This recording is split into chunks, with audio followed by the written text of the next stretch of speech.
प्रेक्षको नमस्कार.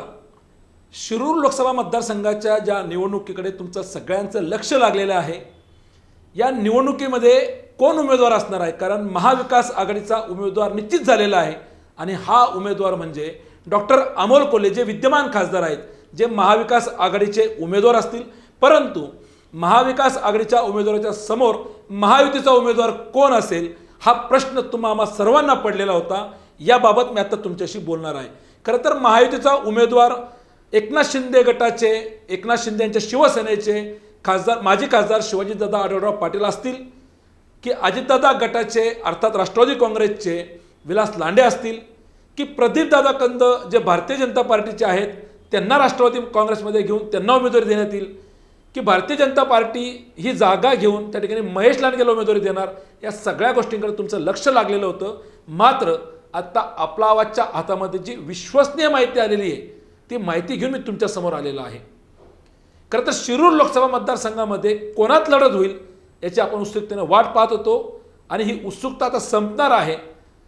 माजी खासदार शिवाजीदादा आढळराव पाटील जे एकनाथ शिंदे यांच्या शिवसेनेचे आहेत, जे उपनेते आहेत, ज्यांना एकनाथ शिंदे यांनी नुकतंच म्हाडाचं अध्यक्षपद त्या ठिकाणी दिलेलं आहे. खरं तर शिवाजीदादा आढळराव पाटील यांना ज्या पद्धतीने म्हाडाचं अध्यक्षपद देण्यात आलं त्यावरून जे काही चर्चा झाल्या त्यामध्ये प्रामुख्याने ही चर्चा होती की आढळराव पाटील यांना म्हाडाचं अध्यक्षपद देऊन त्या ठिकाणी त्यांची बोळवण करण्यात आलेली आहे. त्यांना उमेदवारी मिळणार नाही, म्हणूनच त्यांना राज्यमंत्रीपदाचं असणारं म्हाडाचं अध्यक्षपद देण्यात आलेलं आहे.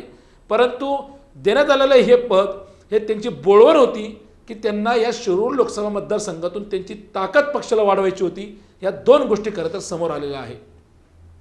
आता जवळपास हे निश्चित आहे की शिरूर लोकसभा मतदारसंघाची ही निवडणूक महाविकास आघाडीचे अमोल कोल्हे आणि महायुतीचे शिवाजीदादा आढळराव पाटील यांच्यात होणार आहे असं जवळपास स्पष्ट झालेलं आहे. आता तुम्हाला हा प्रश्न पडला असेल की ही ब्रेकिंग काय आणि नेमका आढळराव पाटील कोणाकडून लढणार आहेत, कारण ते एकनाथ शिंदे यांच्या शिवसेनेचे आहेत. परंतु विश्वसनीय सूत्रांकडून मिळालेल्या माहितीनुसार शिवाजीदादा आढळराव पाटील हे एकनाथ शिंदे यांच्या शिवसेनेतून न लढता राष्ट्रवादी काँग्रेस अर्थात अजितदादा पवार गट, आता गट म्हणून चालणार नाही कारण अधिकृतपणे घड्याळ चिन्ह आणि पक्ष हे अजितदादांकडे आहे. काही दिवसांमध्येच आढळराव पाटील यांचा राष्ट्रवादी काँग्रेसमध्ये थेट प्रवेश होईल आणि तेच महायुतीचे उमेदवार आणि अजितदादा पवार यांचे उमेदवार असतील अशी अधिकृत माहिती आपल्या आवाजच्या हाती आलेली आहे.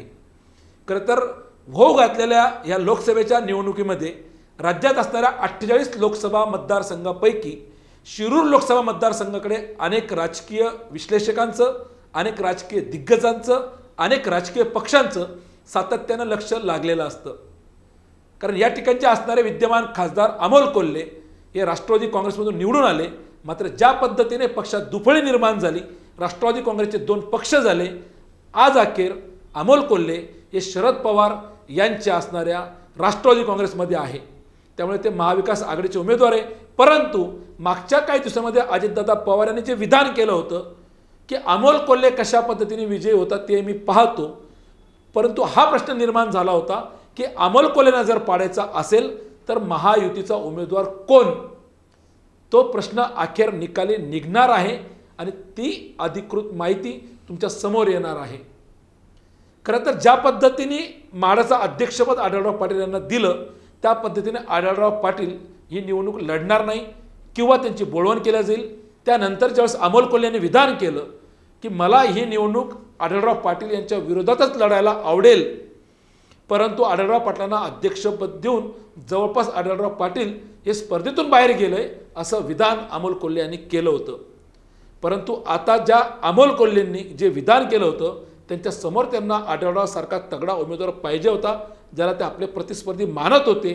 हेच आढळराव पाटील जर राष्ट्रवादी काँग्रेसमधून लढले तर निश्चितच शिरूर लोकसभा मतदारसंघाची निवडणूक चुरशीची होईल आणि अमोल कोल्हे यांनी केलेलं विधान की मला समोरचा उमेदवार हा तगडा पाहिजे, तो तगडा उमेदवार हा रिंगणात उतरणार आहे. परंतु एक प्रश्न अजून समोर येतो की जे विलास लांडे पाटील राष्ट्रवादी काँग्रेस अर्थात अजित पवार यांच्याकडून लढण्याचे इच्छुक होते ते आढळराव पाटील यांचं काम करतील का कारण आढळराव पाटील हे राष्ट्रवादी काँग्रेसमधून ही निवडणूक लढतील अशी आता दाट शक्यता आणि आपल्या हातामध्ये आलेली माहिती जे मी तुम्हाला सांगतोय, त्यावेळेला जे काही समोर येईल या शिरूर लोकसभा मतदारसंघातून यावरती आपलं लक्ष असेलच. तुर्तास वेळ झाली इथंच थांबण्याची. ताज्या घडामोडींसाठी आपण पाहत राहा आपला आवाज, हक तुमची, साथ आमची. धन्यवाद.